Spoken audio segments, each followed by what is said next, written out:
connaître les plus grosses erreurs que je vois dans votre portfolio quand vous êtes créatrice UGC. Déjà, quand j'arrive sur un portfolio et qu'on voit que des vidéos type esthétique, des belles vidéos, des formats Instagrammables, ça, ce n'est pas de l'UGC. Tout simplement, de l'influence ou de l'Instagram. On n'est pas dans l'UGC, on ne vend pas à travers des vidéos esthétiques belles qui ont aucun fond. Il faut varier tout ce qui est format en fonction du but et de l'objectif. Notoriété, visibilité, vente, conversion. En fonction du but, vous allez apporter des vidéos qui vont convertir. Vous allez mettre des vidéos qui vont correspondre à ces 3 objectifs-là dans votre portfolio. Et varier les formats, que ce soit du fast cam, de la voix off, du dynamique, du lent, varier. Deuxième erreur que je vois souvent, c'est quand vous mettez vos vidéos d'exemple à la fin de votre portfolio.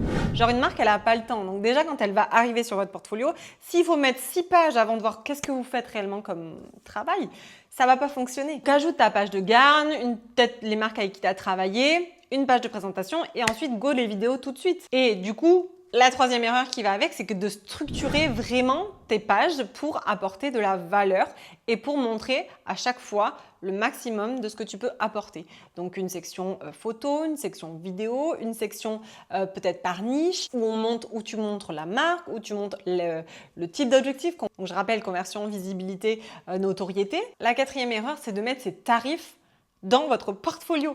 Pourquoi vous faites ça? Les tarifs, ils vont varier en fonction des marques, des scripts, des besoins, du nombre de vidéos. Ne mettez pas vos tarifs, ça n'a aucune utilité. Vous pouvez mettre à partir de si vous n'avez pas envie d'avoir des marques qui viennent vous chercher pour 80 € la vidéo. On ne met pas ces tarifs dans son portfolio. La cinquième erreur que je vois, c'est quand vous mettez des formats de vos vidéos hyper petits. Comment voulez-vous qu'une marque, elle voit vraiment ce que vous faites, les détails, de comment elle va se projeter dans cette vidéo pour voir si ça peut lui convenir, votre travail. Ne mettez pas trop petit les vidéos, ne mettez pas 5-6 vidéos sur une ligne. On est à 2-3 maximum. Donc si tu veux te lancer dans l'UGC, si tu veux savoir les étapes pour y arriver, je t'invite à commenter Master juste en dessous et je t'envoie gratuitement ma masterclass.